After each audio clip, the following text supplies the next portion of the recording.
Government UGC అని ఒక చెత్త బిల్లు తెచ్చింది. తెలుసు, ఇది వినంగానే పర్టికులర్ కేటగిరీ వాళ్ళు బూతలో వర్షం కురిపిస్తారని తెలుసు, ఎందుకంటే అది వాళ్ళకి చాలా ఫేవరబుల్. కానీ అదొక చెత్త బిల్ అని ఎందుకన్నాను? ఎందుకంటే జనరల్ కేటగిరీ వాళ్ళకి అది చాలా హార్మ్ఫుల్. నార్త్లో జనాలు మండిపోతున్నారు, కానీ సౌత్లో మనకు ఆ సెగ కూడా తగలడం లేదు, ఎవరు మాట్లాడట్లేదు, పట్టించుకోవట్లేదు. అదేదో ఆంధ్ర జనాలకి కులపిచ్చే లేనట్టు. అసలు ఈ ప్రాబ్లంకి బీజం పుట్టిందే ఆంధ్రాలో. Rohith Vemula, Guntur district, Andhra Pradesh. University of హైదరాబాద్లో PhD student, Dalit activist, ABVP member, కానీ సర్టిఫికెట్స్లో మాత్రమే దళిత్. 2016లో రోహిత్ వేముల లెటర్ రాసి సూసైడ్ చేసుకుని చనిపోయాడు, బట్ ఫర్ వేరియస్ రీజన్స్. అప్పట్లో అది చాలా సంచలనమైంది. తర్వాత చావుని కాస్ట్ డిస్క్రిమినేషన్తో హైలైట్ చేసి పొలిటికల్గా వాడుకున్నారు, అందరికీ తెలిసిందే.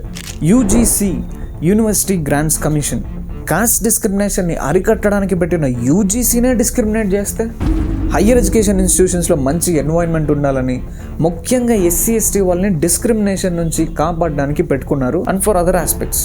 కానీ ఈ 2026 యూజీసీ బిల్ రివర్స్ డిస్క్రిమినేషన్ చేసేలా ఉంది. అవి చాలా వేగ్గా, ఈజీగా వెపనైజ్ అయ్యేలా ఉన్నాయి, పర్టికులర్గా జనరల్ కేటగిరీ మీద. ఈసారి యూజీసీ బిల్లో ఎస్సీ ఎస్టీలనే కాకుండా ఓబీసీ డిస్క్రిమినేషన్ని కూడా దృష్టిలోకి తీసుకుని వాళ్ళకు కూడా సేమ్ పవర్స్ ఇచ్చారు. సింపుల్గా చెప్పాలంటే, ఎన్ని రోజులు మీరు మమ్మల్ని తొక్కారు, ఇప్పుడు ఈ పవర్స్తో మేము మిమ్మల్ని తొక్కుతాము అనేలా ఉంది. జనరల్ కేటగిరీస్ కాసుకోండి అని కాలేజ్ గోడల మీద కూడా రాస్తున్నారు. ఈ 2026 యూజీసీ బిల్ రాకముందే కొన్ని వేల ఫేక్ అట్రాసిటీ కేసులు పెట్టి చాలామంది జీవితాలే నాశనం అయిపోయాయి. అలాంటిది ఇప్పుడు వీళ్ళకి ఎక్స్ట్రా పవర్స్ ఇస్తే 100 మంది దోషులు తప్పించుకున్న ఒక నిర్దోషికి శిక్ష పడకూడదు అని కదా నమ్మేది న్యాయస్థానం. అందుకే నార్త్లో రోల్ బ్యాక్ యూజీసీ అని ఇంత ప్రొటెస్ట్లు.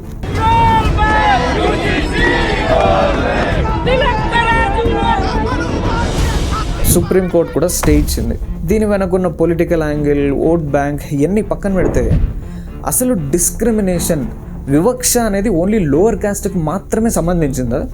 Cost discrimination, religion discrimination, gender discrimination, disability, పుట్టిన చోటు, భాష, skin colour, economic background, discrimination లేనిది ఎక్కడ? అందరినీ ఒకేలాగా పక్షపాతం లేకుండా చూడడం అనేది ఎగ్జిస్టెన్స్లో ఉందా? అందరినీ ఒకేలాగా ఎవరు చూస్తారు, ఎందుకు చూస్తారు? మన ఇంట్లో పనోడిని, మన ఫ్రెండ్స్ని ఒకేలా చూస్తామా? ఆఫీస్ బయట వాచ్మెన్ని, ఆఫీస్ లోపల బాస్ని ఒకేలా చూస్తామా? అంతెందుకు, అసలు మనిషిని మనిషిలా చూస్తామా? అలాంటిది ఎస్సీ ఎస్టీలని, బ్యాక్వర్డ్ క్లాసులని మాత్రమే చేస్తే అది డిస్క్రిమినేషనా? ఆ ఎస్సీ ఎస్టీ వాళ్ళు చేయరు అనుకుంటున్నారా డిస్క్రిమినేషన్? వాళ్ళ గుంపులో, వాళ్ళ సొంత ఫ్యామిలీలో పక్షపాతం చూపించరా? వాళ్ళల్లో వాళ్ళు పైనోడి కిందోని తొక్కడా, అవమానించడా? వాళ్ళ ఫ్యామిలీలో బాగా డబ్బు, మంచి పొజిషన్లో ఉన్న వాళ్ళని అయితే రెస్పెక్టబుల్గా రండి కూర్చోండి, ప్రయాణం ఎలా జరిగింది, కాఫీ టీ తాగుతారా? అదే ఫ్యామిలీలో డబ్బు, పొజిషన్ లేనోన్నైతే కాఫీ తీసురా, ఆ కాఫీ కప్పులు గడుగు అన్నారా? అది కాదా డిస్క్రిమినేషన్ అంటే? వేరే వాళ్ళు వీడిని చేస్తే అది డిస్క్రిమినేషన్, వీడు వేరే వాడిని అదే చేస్తే అది డిస్క్రిమినేషన్ కాదు. డిస్క్రిమినేషన్కి గురైన వాడే ఇంకొకరిని డిస్క్రిమినేట్ చేయకుండా ఉండలేడు. మరి ఆ లేడిపోయింటి? ఇది ఇక్కడే కాదు, యూనివర్సల్గా ఎక్కడైనా ఉంటుంది కదా. అలాంటిది ఓన్లీ ఎస్సీ ఎస్టీ వాళ్ళు మాత్రమే అవమానానికి గురవుతున్నట్టు, వాళ్ళు మాత్రమే అట్రాసిటీ కేసులు పెట్టే హక్కు, అధికారం ఇవ్వడంలో ఉద్దేశం ఏంటి? పర్టికులర్ కేటగిరీ డిస్క్రిమినేషన్ లేదని చెప్పట్లా, it's very much there, but special treatment ఎంతవరకు అవసరం? పర్ సపోజ్ వర్బల్ అబ్యూజ్ అనుకోండి, ఎస్సీ ఎస్టీ వాడిని ఎవడేమో అన్నాడు, జనరల్గానే కేసు పెట్టవచ్చు. నువ్వు నీ బతుకు, నీ జాతి అంటేనే అంతేరా, తక్కువ జాతి, నీ జాతిని అని ఎవడైనా ఇంటెన్షనల్గానే అన్నాడు అనుకో, నిన్ను, నీ వంశాన్ని, నీ జాతిని, నీ జాతోళ్ళందరినీ అన్నాడని జనరల్గానే కేసు పెట్టచ్చు. Case is still valid.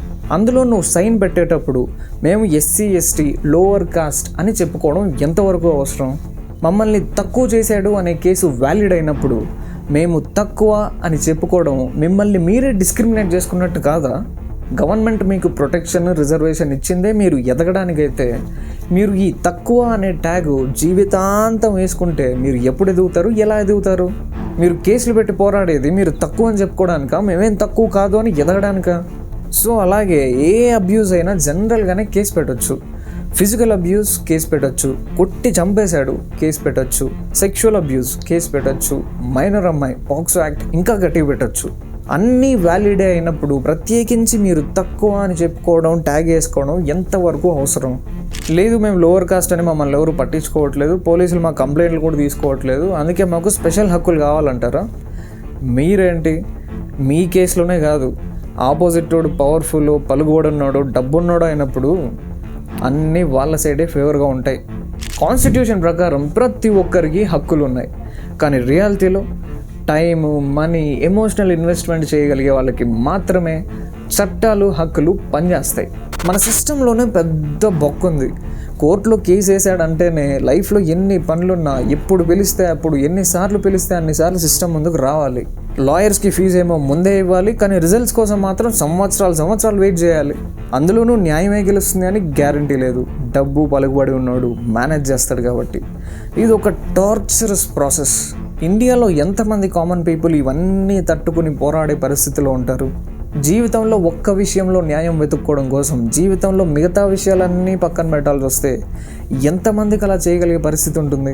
అందుకే కేసులు, చర్చలు నడుస్తూ ఉన్న చాలామంది జనం మధ్యలోనే రాజీ పడతారు, పిటిషన్లు వెనక్కి తీసుకుంటారు, లేదా హాజరవ్వడం మానేస్తారు.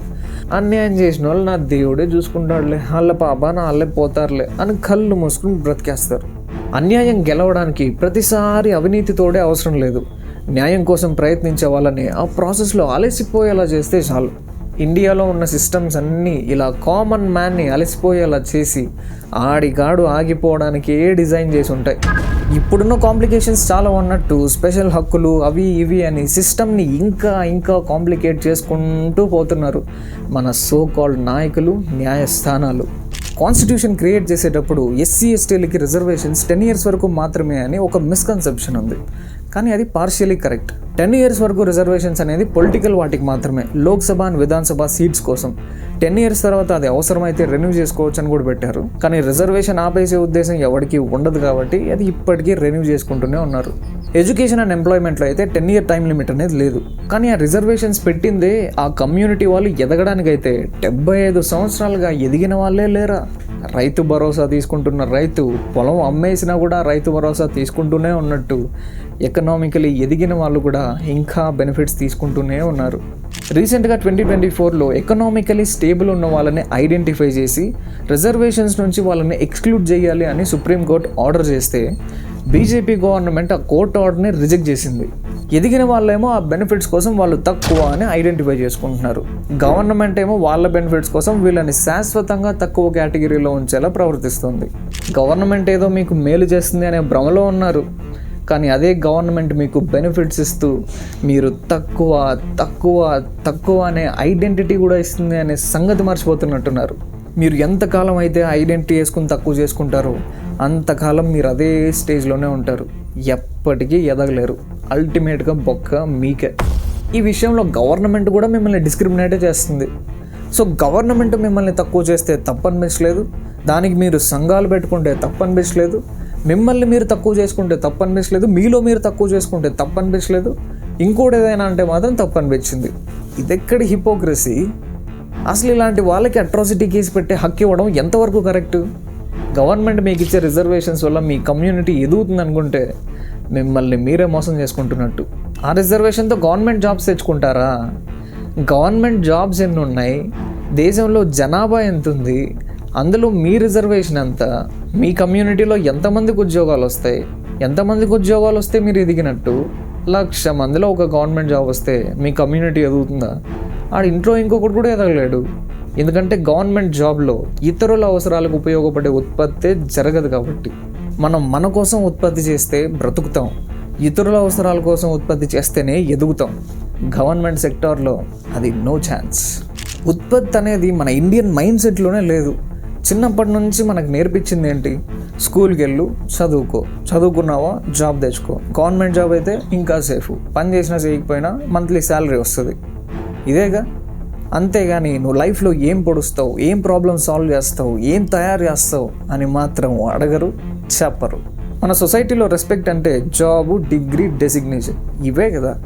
స్కిల్ గురించి పొరపాటును కూడా మాట్లాడరు.